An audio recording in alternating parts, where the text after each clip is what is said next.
자, 우리 전기설비 기술 기준 시작해 보도록 하겠습니다. 먼저 1장 뭡니까? 총칙이죠.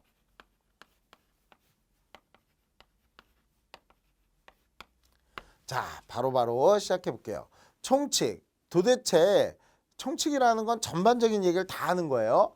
그 중에서 가장 먼저 첫 번째가 우리가 전기설비 기술 기준을 왜 정했느냐?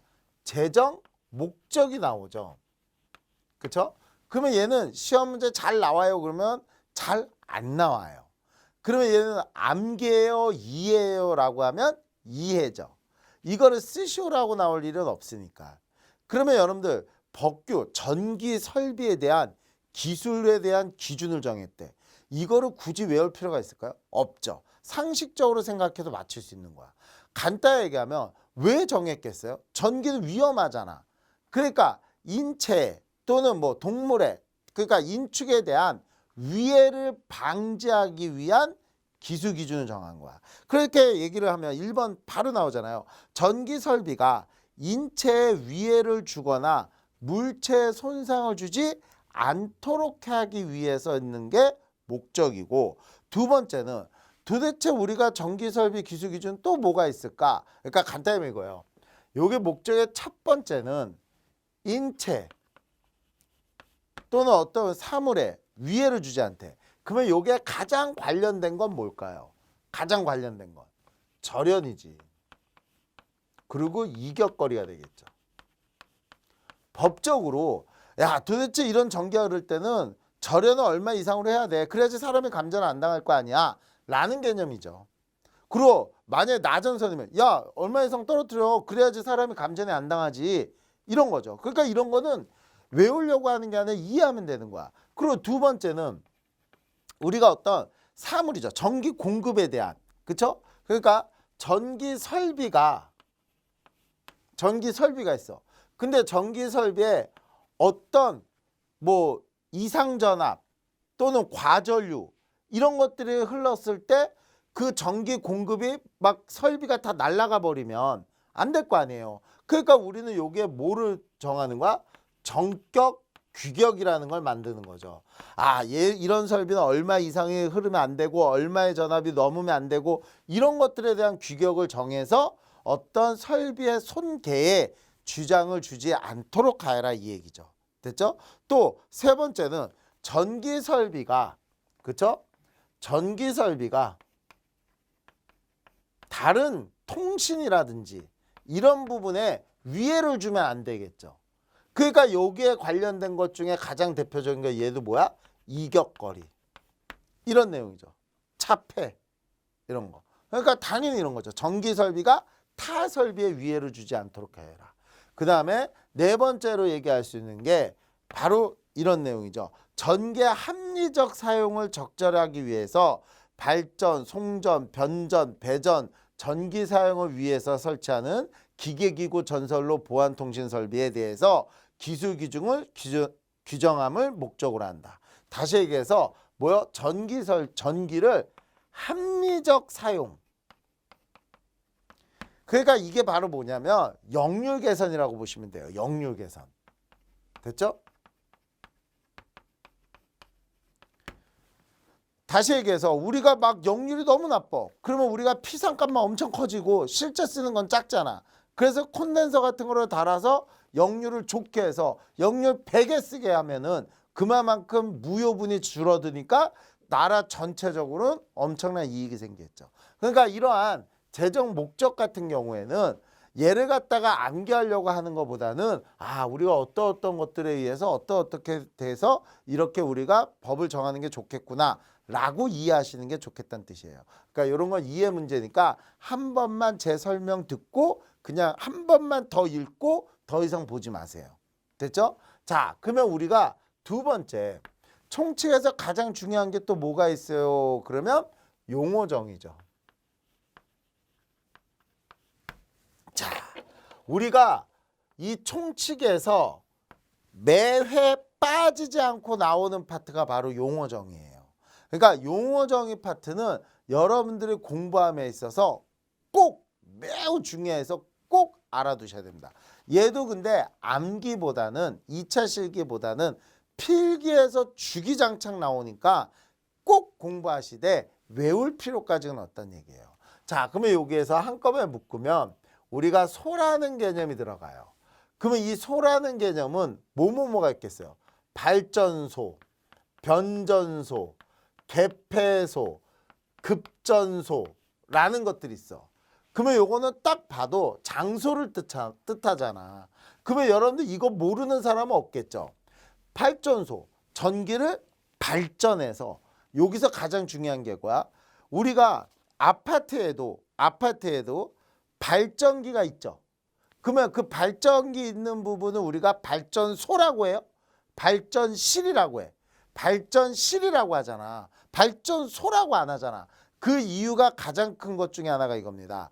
발전소의 개념은 전기를 발생해서 구외로 나가야 돼.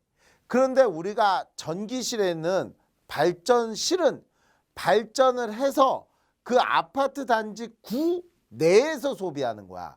그러니까 얘는 소에 해당되는 게 아닙니다. 그러니까 소라는 개념은 그 행위만 행하는 장소라. 그 행위만 하는 장소. 그러니까 변전소. 그러면 변전소도 뭐야? 구외에서 전기를 받아서 변성을 해서 구외로 내보내는 게 바로 뭐예요? 변전소입니다. 그러니까 아파트 단지 내에 있는 곳은 변전실 또는 전기실 이렇게 얘기하는 거죠. 자, 그 다음에 여러분들이 여기서 주의 있게 봐야 될 것 중에 하나가 바로 얘입니다. 뭐? 개폐소와 뭐? 급전소. 이게 여러분들 아마 문제 풀 때 살짝 헷갈리게 하는 거야. 개폐소라는 건요. 전력 공급에 쉽게 얘기하면 얘는 온이나 오프를 행하는 장소야.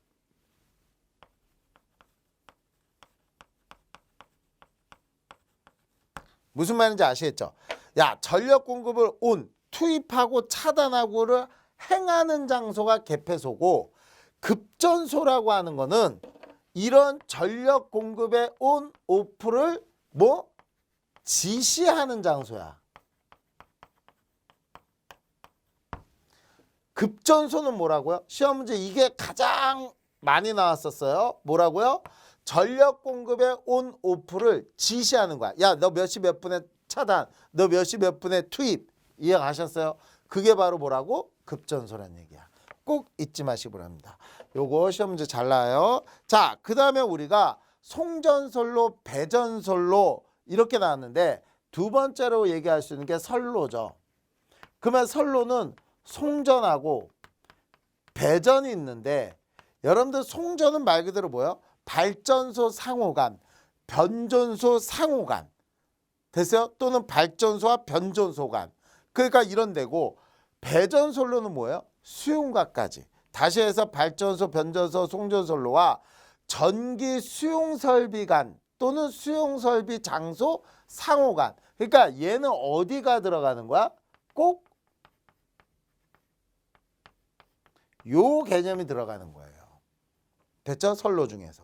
그런데 얘는 지금 제가 색깔 표시 안 했죠? 여러분들 제가 흰색으로만 쓰는 거는 한번 보고 넘어가면 돼. 그리고 색깔 표시가 들어가는 거는 꼭 주의 깊게 공부하셔야 되는 거예요. 자, 바로 색깔 표시 바로 들어가죠. 세 번째, 인입선.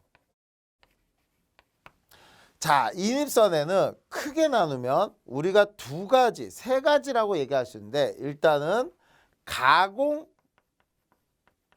인입선이 있습니다. 그리고 연접 인입선이 있어요. 가공 인입선과 연접 인입선 둘 내용 다 똑같다고 보면 돼. 뭐냐면 봐봐요.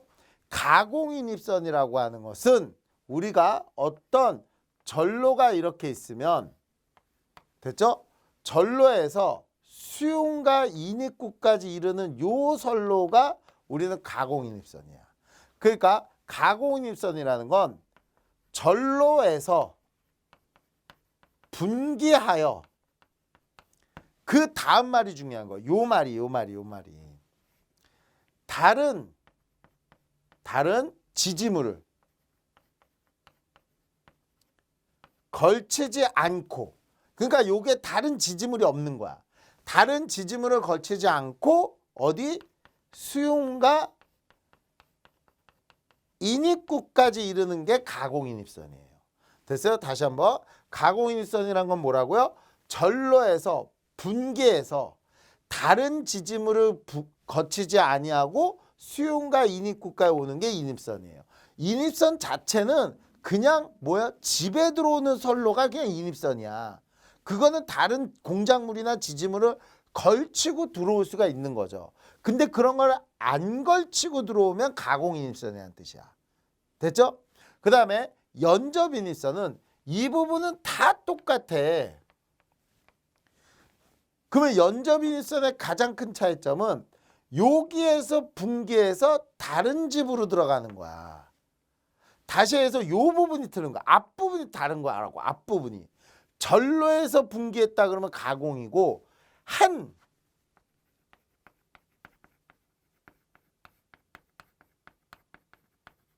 뭐라고요? 한 수용과 인입구에서 분기하면, 그건 뭐가 되는 거라고요? 연접이 되는 거예요. 됐죠? 그러면 연접인입선의 시설 기준이 있는데 요거는 나중에 전설로에서 제가 정리를 해드릴 겁니다. 일단은 용어만 정리하고 있는 거야. 용어만. 됐죠? 가공인입선은 전로에서 분기하여 다른 지지물을 거치지 않고 들어오는 거고, 연접인입선은 한 수용가에서 분기하여서 다른 공작물을 거치지 않고 수용가 인입구에 이르는 선로가 연접인입선입니다. 됐죠? 자, 요거 꼭 보시고. 자, 다음 전차선하고 전차용 급전선이 있는데 이게 원래는 잘 안 나오던 문제예요. 근데 최근에 이게 나온 거야. 그러니까 이게 애매한 게 이거야. 안 나왔던 걸 밑도 끝도 없이 냈다? 아유, 이거를 누가 이때까지 이거 나올지 안 나올지도 모르는데 이걸 공부하고 있는 사람이 어디 있어. 그러니까 애매해요. 근데 이제 나왔으니까 공부를 해봐야지. 그게 뭐냐면 전차선이라는 거는 전차의 동력용 전기를 공급하기 위한 접촉 전선이 우리는 전차선이고, 전차용 급전선이라고 한다는 건 발전소 변전소에서 직접 전차선에 이르는 전선을 우리는 전차용 급전선이라고 합니다. 여기서 전차용 급전선만 별표 쳐두고 한번 보시기 바랍니다. 자, 다음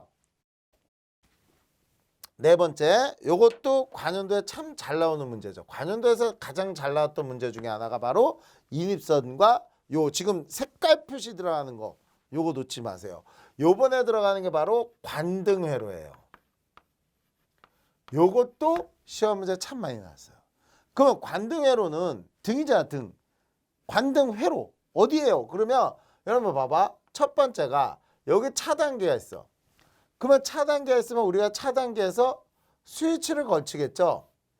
그러면 스위치를 걸쳐서 우리는 다 어디에 들어가? 일단 안전기가 있겠지.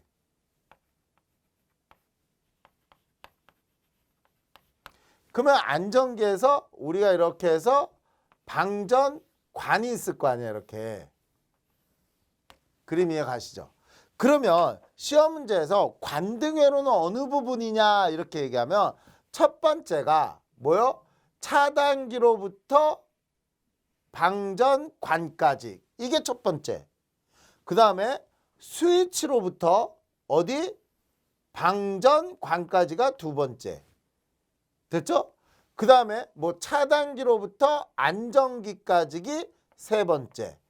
그 다음에 네 번째. 뭐요? 네 번째. 안전기로부터 방전관까지. 이렇게 나오는 거야. 시험 문제가. 됐죠? 그러면 답은 여러분들 눈치 빨라야죠. 무슨 색이죠? 요 분홍색이 되겠죠. 다시 얘기해서 관등회로라 함은 시험 문제 이렇게 나온다고. 그러면 다음 주 관등회로가 옳게 설명된 것은 그러면 뭐가 된다는 거예요?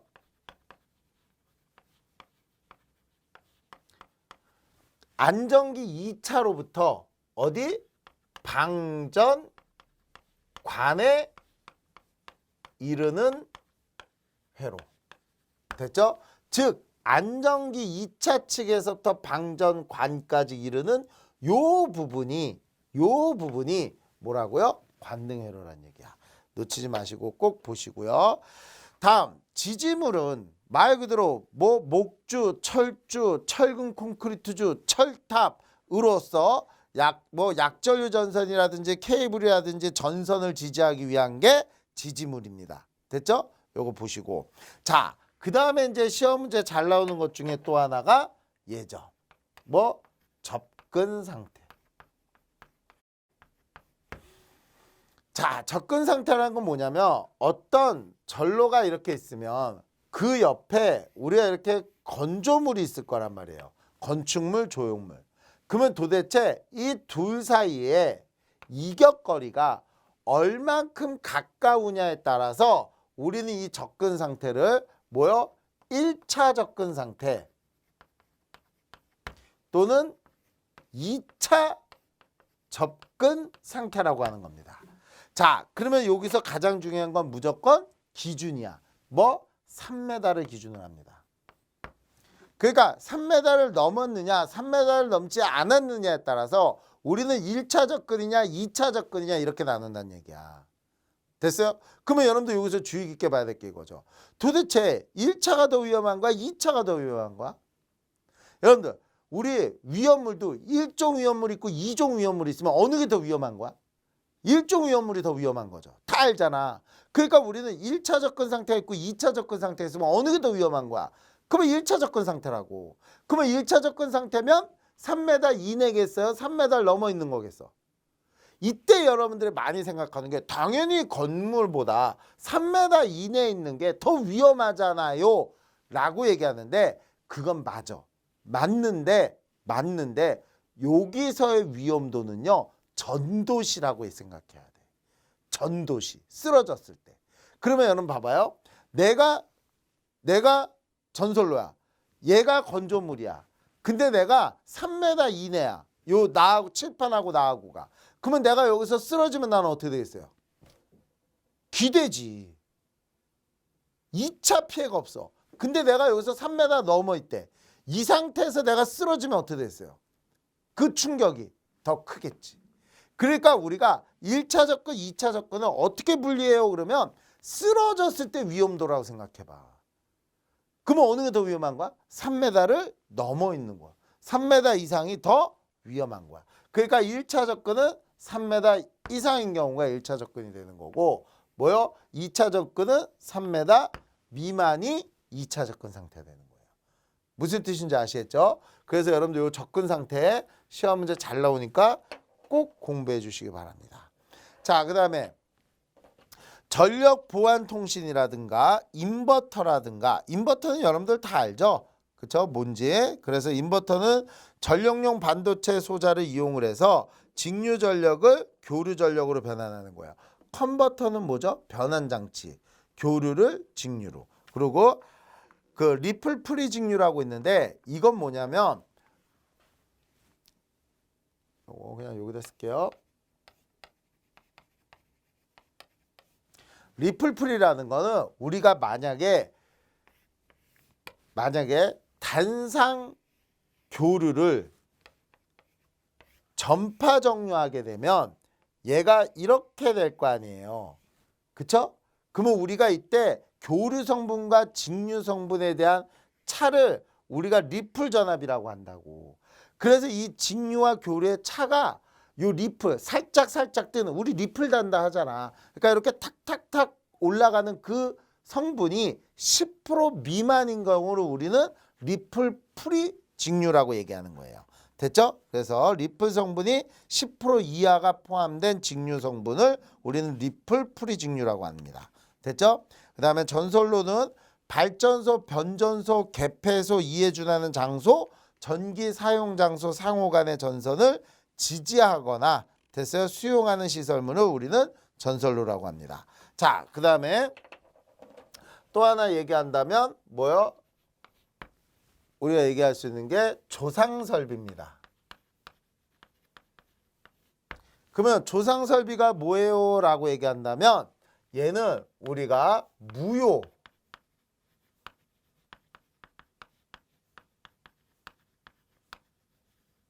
됐죠? 뭐를 조절한다고요? 무효 전력을 조절하는 기계기구를 우리는 조상설비라고 합니다. 자, 그 다음에 시험 문제 자주 나오는 것 중에 하나가 바로 뭡니까? 전압의 종별이죠.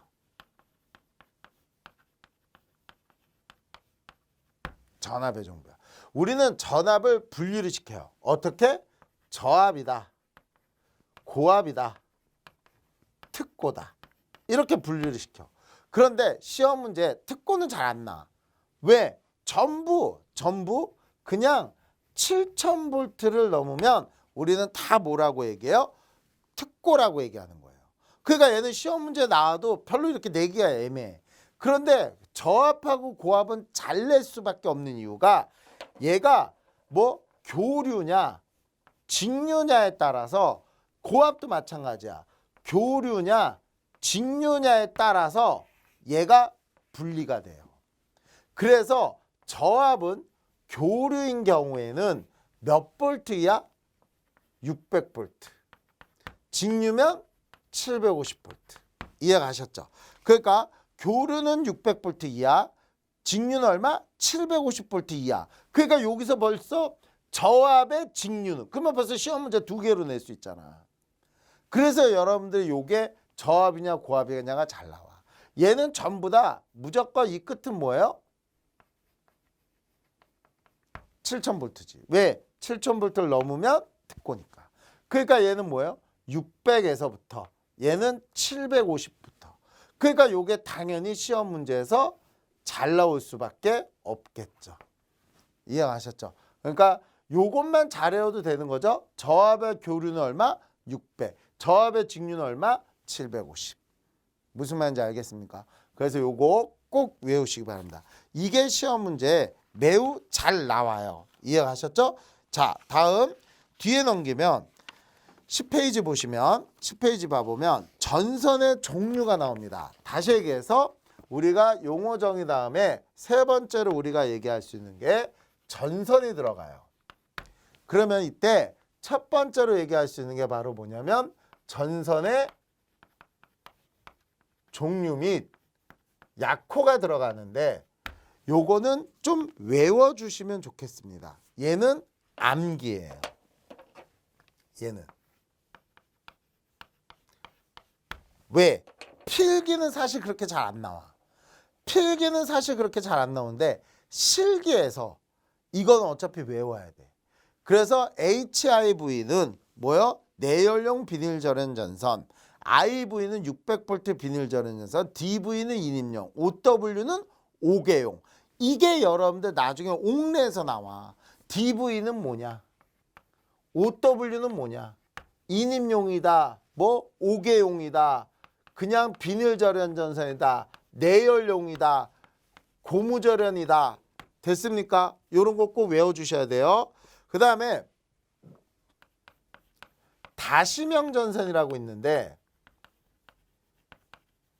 요거는 사실 제가 몇 년째 밀고 있는데 나오진 않아요. 그게 뭐냐면 이거 굳이 안 하셔도 돼요. 근데 혹시 몰라서 그래. 어느 나올지 모르니까. 이렇게 피복하지 않은 강철선에 도선에 우리 절연전선 있죠? 절연전선. 이렇게 피복을 절연한 거. 이렇게 절연한 절연전선을 여기다가 이렇게 나선상으로 꼰 거야, 이렇게. 됐죠? 그러니까 피복하지 않은 도체에 피복을 한 절연전선을 나선상으로 꽈서 여러 가닥을 가는 게 다시명전선입니다. 그러면 이때 요 피치와 그 다음 피치의 값이 전선의 지름의 80배 이하가 되도록 하여라. 요런 규정이 있거든요. 요게 혹시 나올지 모르니까 살짝만 봐두시기 바랍니다. 그 다음에 케이블에는 뭐예요? 저압, 고압, 특고압용에는 연필 케이블, 알루미늄 케이블 이런 게 있는데 사실 이거 다 필요 없고요. 가장 주의 깊게 봐야 될 거는 케이블에서는 요걸 잘 보세요. 뭐 첫 번째가 저압용 케이블이라고 나오는데 요게 시험 문제 잘 나와. 뒤에서도.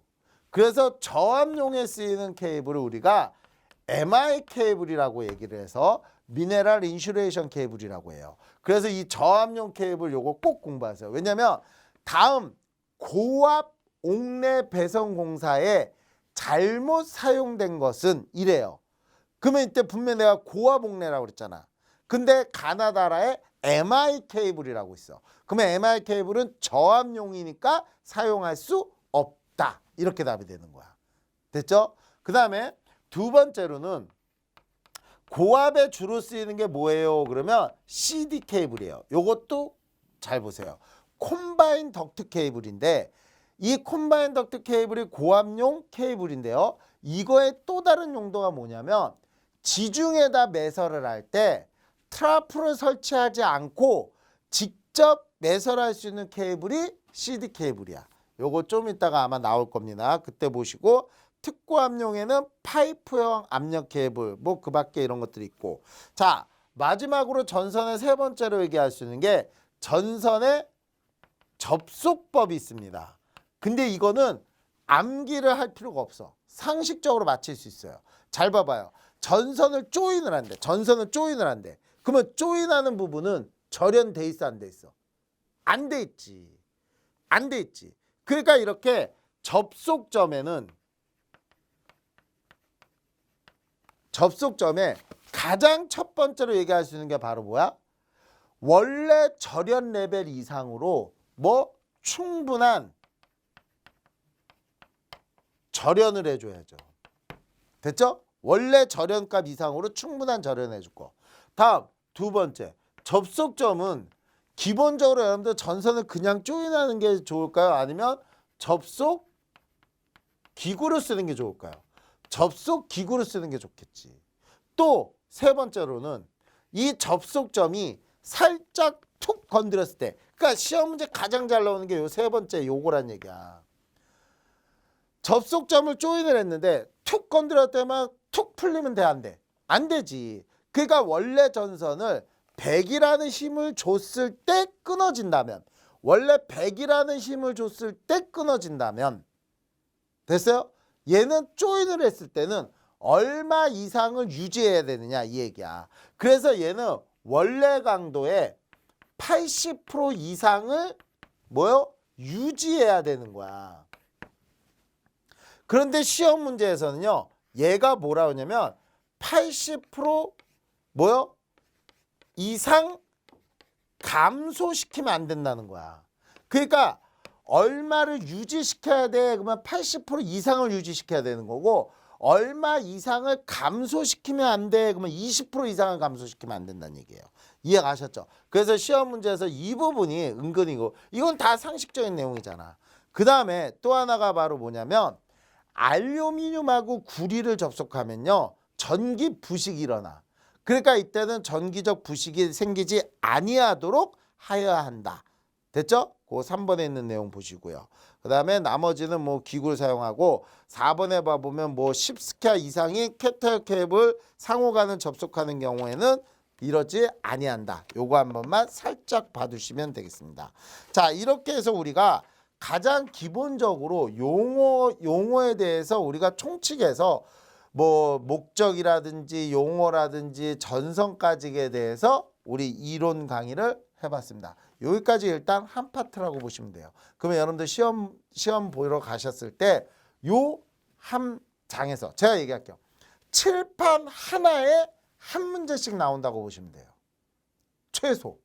됐죠? 그러니까 제가 칠판 지금 하나 딱 끝냈죠? 그러면 여러분들 요거까지 내가 이해했고 여기까지 공부했다고 치면 여기서 한 문제 정도는 나온다라고 보시면 돼요.